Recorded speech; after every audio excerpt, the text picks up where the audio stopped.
and she wrote this poem in 1992, and it's as applicable as it is then as it is right now. I want always a boss and never a worker, always a liar, always a thief, and he's never caught. Promise me he will be caught.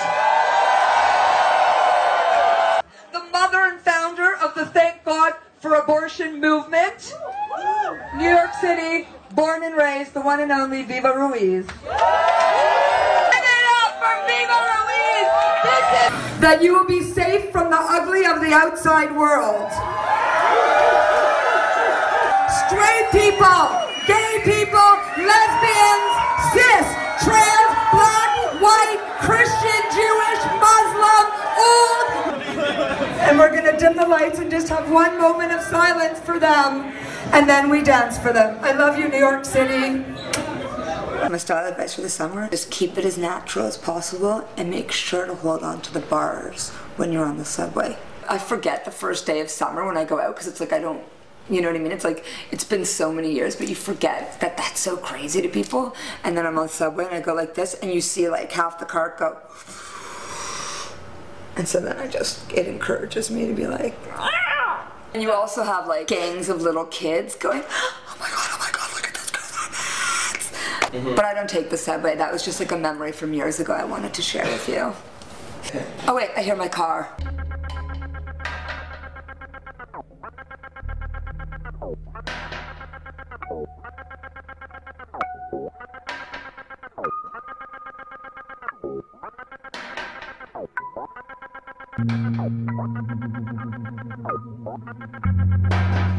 He dressed very chic, and so I didn't actually realize he was hitting on me. We were just hanging out, and he thought I was a lesbian. I thought he was a fag. It was at the paper award, so I was like in like 20 feet of hair, and you know, 6-foot heels, and this crazy Mugler, you know, suede purple suit. You know, I looked like a drag queen pretty much, and he's like this sweet little quiet, skinny, you know, boy, and so I didn't actually realize he was hitting on me. We were just hanging out, and he thought I was a lesbian. I thought he was a fag. It was at the paper award, so I was like in like 20 feet of hair, and you know, 6-foot heels. Half of my life consists of just dressing up and having people come and see what I'm wearing that night. You know, people expect, I think my thing is sort of become so random, you don't know what to expect. One day I'll come dressed fully ladylike, and the next day I'll look like a dominatrix, and the next day I'll, you know, look like one of the rock. I think always when I think about my favorite things that I own, there's favorite things because I like the way they look, but I think the things that I keep regardless are the things that are either special to me because someone gave them to me, or I did something memorable that I always want to kind of keep with me. But this would be one of them, and it's from Jackie 60, and she's kind of, I guess, one of my drag moms, if you want to call it that, and they gave them to me as a gift. So I never wear them, but they're just special to me. So, but I definitely have my trademark, which no matter what I'm wearing, I'm always wearing, which is my armpits. Yeah, it's my own little fuck you, and I've had it for 13 years. I barely remember it's there. It's just a part of me, and I love it. But then I love when I'll be wearing a totally chic outfit and I'll be in some fancy party. It's like looking at me, and then all of a sudden you see that look in their eye when all of a sudden they caught it, and you see them all whispering, and then I remember that it's actually inappropriate according to people. So I like Grace Jones. I think that's why I love vintage so much, is because